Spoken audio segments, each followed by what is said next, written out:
أعوذ بالله من الشيطان الرجيم. بسم الله الرحمن الرحيم. الذي خلق الموت والحياة ليبلوكم أيكم أحسن عملا. صدق الله مولانا العظيم.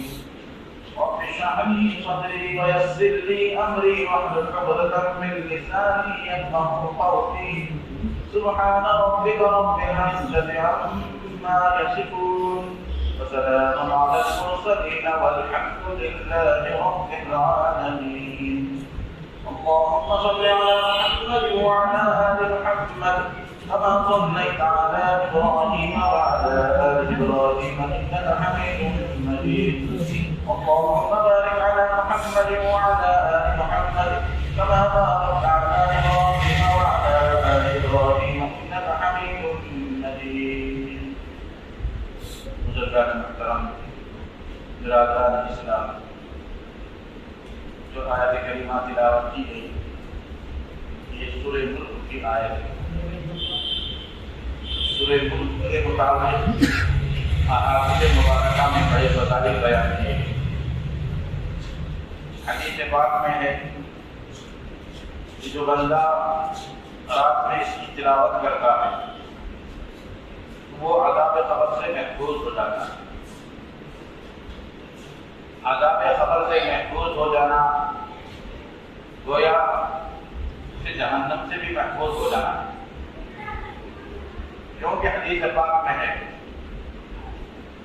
جس بندے کا حشر قبر میں اچھا رہا، معاملات قبر میں اچھے رہے، سوال جواب میں وہ کامیاب ہو گیا، قبر کی زندگی اس کی آرام سے رہی، تو پھر اسے آنے والی باقی زندگی، باقی معاملات اس کے اچھے رہیں گے، بہتر رہیں گے. اگر خدا نہ خواستہ قبر کے معاملے میں وہ فیل ہو گیا تو آگے اس کے لیے مشکلات ہی مشکلات ہیں.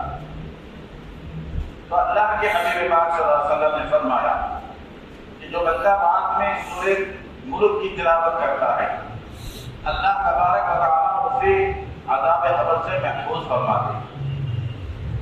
اور ایک حدیث میں ہے کہ سورہ ملک اللہ کے دربار میں پڑھنے والے کے لیے سفارش کری. اور یہ ایک روایت میں ہے کہ ایک صحابی کہیں پڑاؤ ڈالے، دیکھا کہ سورہ ملک کی تلاوت کی آواز آ رہی ہے، ادھر ادھر دیکھا تو کوئی آدمی نہیں. اللہ کے حبیب پاک صلی اللہ علیہ وسلم کی خدمت میں اس واقعے کو پیش کیا تو آپ نے فرمایا کہ وہ میرے صحابی ان کی قبر ہے، وہاں وہ قبر میں سورہ ملک کی تلاوت کر رہے. تو سورہ ملک کے بڑے فضائل ہیں، ہمیں چاہیے کہ ہم رات میں اس کی تلاوت کرنے والے ہیں. عشاء کے بعد پڑھ لے، مغرب کے بعد پڑھ لے.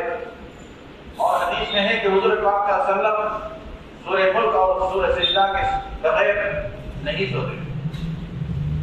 تو یاد کرنا بھی آسان ہے، بندہ دو آیتیں، تین آیتیں روزانہ یاد کر لے تو یاد ہو جائے گا. روزانہ پڑھنے کا معمول بنا لے تو بھی یاد ہو جائے گا. اور سورہ ملک کو بار بار سنتا رہے تو بھی یاد ہو جائے گا. تو اس طرح ہم اپنی زندگی میں سورہ ملک کا اہتمام کریں گے تو عذاب قبر سے ہم بچ جائیں گے، محفوظ ہو جائیں گے. کیونکہ عذاب قبر کے جو حالات ہیں بڑے بھیانک حالات ہیں.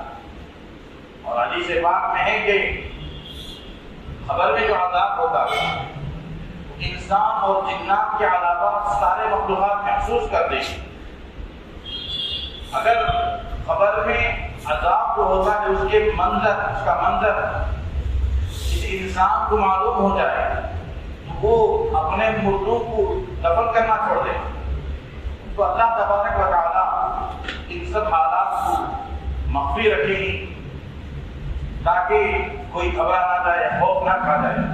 تو خبر کے بڑے بھیانک حالات ہیں.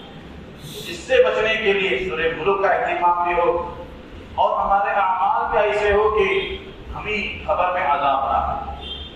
اللہ تبارک و تعالیٰ سے دعا ہے کہ اللہ تبارک و تعالیٰ ہمیں اپنی آزمائشوں میں، امتحانوں میں ہمیں کامیاب نصیب فرمائے، اپنا وفا بردار بندہ بنائے. وآخر دعوانا الحمد للہ رب العالمین.